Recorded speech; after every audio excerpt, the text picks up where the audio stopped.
Assalamualaikum warahmatullahi wabarakatuh. Perkenalkan, nama saya Ken Muhammad Zulkarnain, dari jurusan Hukum Tata Negara Siasa dengan nomor induk 1203063, akan mereview materi hukum konstitusi guna untuk memenuhi tugas ujian tengah semester hukum konstitusi. Pertemuan kedua mengenai konsep konstitusi. Yang pertama ada asal muasal konstitusi. Konstitusi ini berasal dari bahasa Latin yaitu constitutio. Istilah ini berkaitan dengan kata ius atau jus yang memiliki arti hukum atau prinsip, sehingga konstitusi bisa diartikan sebagai suatu pertanyaan mengenai susunan dan bentuk negara, di mana yang dipersiapkan sebelum maupun sesudah negara bersangkutan berdiri. Yang pertama, menurut Aristoteles, klasifikasi konstitusi bergantung pada beberapa hal, yaitu tujuan negara dan cara memimpin menjalankan pemerintahnya. Yang kedua, Yunani. Konstitusionalisme Yunani sendiri dapat dimaknai dari tulisan-tulisan dari Plato dan Aristoteles. Menurut filsuf, ini ujian atas kewarganegaraan yang baik adalah kepatuhannya terhadap undang-undang konstitusi. Yang ketiga ada Roma. Konstitusionalisme Romawi sendiri muncul di latar belakangi oleh suatu kenyataan bahwa Romawi juga merupakan negara kota seperti juga di Yunani. Yang keempat ada Inggris. Konstitusi Inggris merupakan akumulasi dari berbagai undang-undang, presiden yudisial, konvensi, perjanjian, dan sumber lain secara kolektif.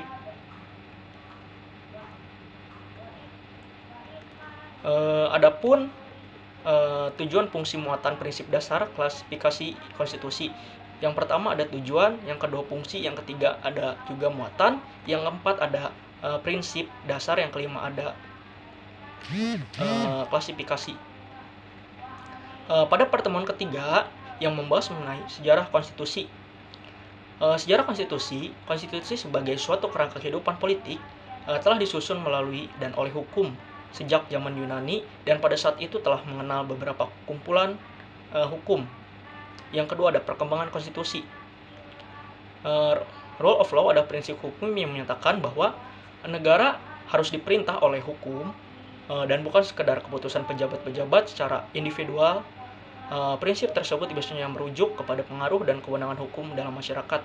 Yang ketiga ada kedudukan konstitusi. Konstitusi menempati kedudukan yang paling penting dalam kehidupan berbangsa dan bernegara. Yang selanjutnya ada kedudukan konstitusi dapat disebut juga, yang pertama ada hukum dasar, hukum tertinggi. Hukum dasar tersendiri, dalam konstitusi terdapat aturan-aturan pokok mengenai penyelenggaraan negara sebagai suatu badan dan lembaga pemerintah yang memberikan kekuasaan.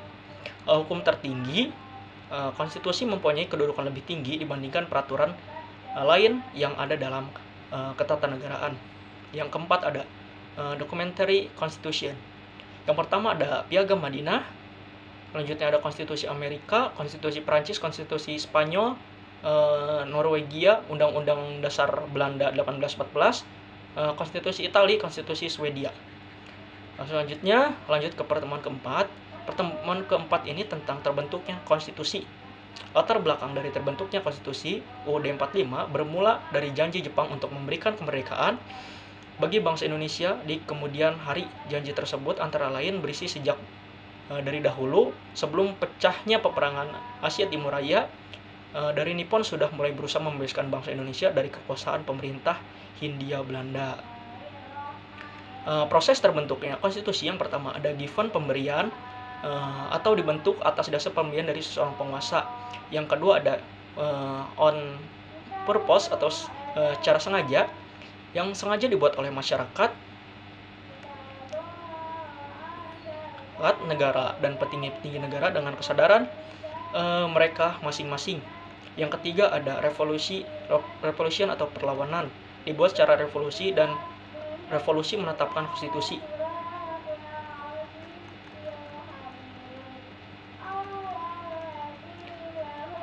Pada pertemuan kelima mengenai isi dan sifat konstitusi.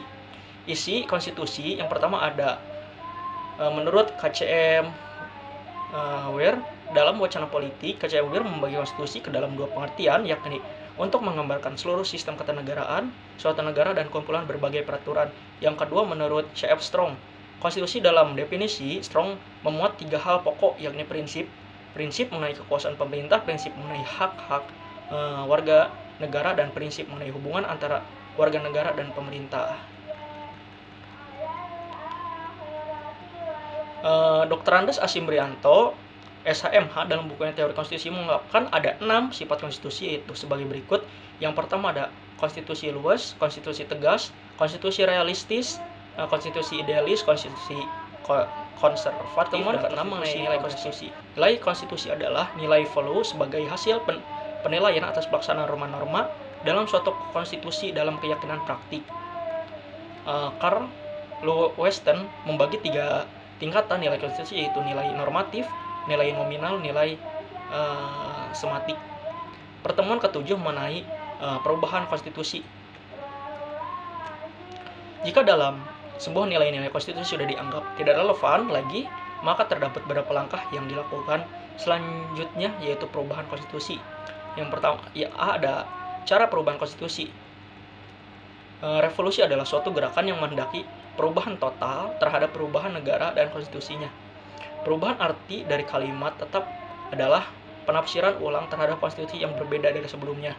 Selanjutnya ada perubahan formal. Perubahan formal yang dilakukan berubah redaksi dalam sebuah konstitusi tersebut tidak hanya sebatas penafsiran atau penjelasan saja. Selanjutnya ada keputusan hakim mempunyai peran dalam konstitusi. Contohnya negara kita Indonesia, lembaga yudikatif yang disebut MK atau Mahkamah Agung merupakan salah satu lembaga yang berwenang dalam hal perubahan konstitusi. Selanjutnya ada mendorong perubahan. Perkembangan peradaban revolusi industri 2.0. Selanjutnya ada perang faktor eksternal menyebabkan negara harus mengambil antisipasi bagaimana untuk bisa bertahan. Selanjutnya ada krisis moneter, terus ada negara kesejahteraan. Ya, ketiga ada amandemen formal. Pada umumnya konstitusi bersifat kaku atau rigid dengan tujuan. Ada konstitusi diubah hanya dengan pertimbangan yang matang, bukan alasan sederhana atau serampang.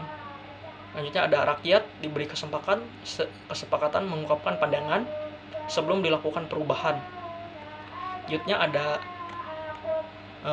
cara perubahan konstitusi oleh lembaga legislatif. Fix quorum atau member. Ada pembubaran legislatif, sidang gabungan oleh rakyat melalui referendum oleh sebagai besar negara bagian. Selanjutnya ada bentuk-bentuk perubahan.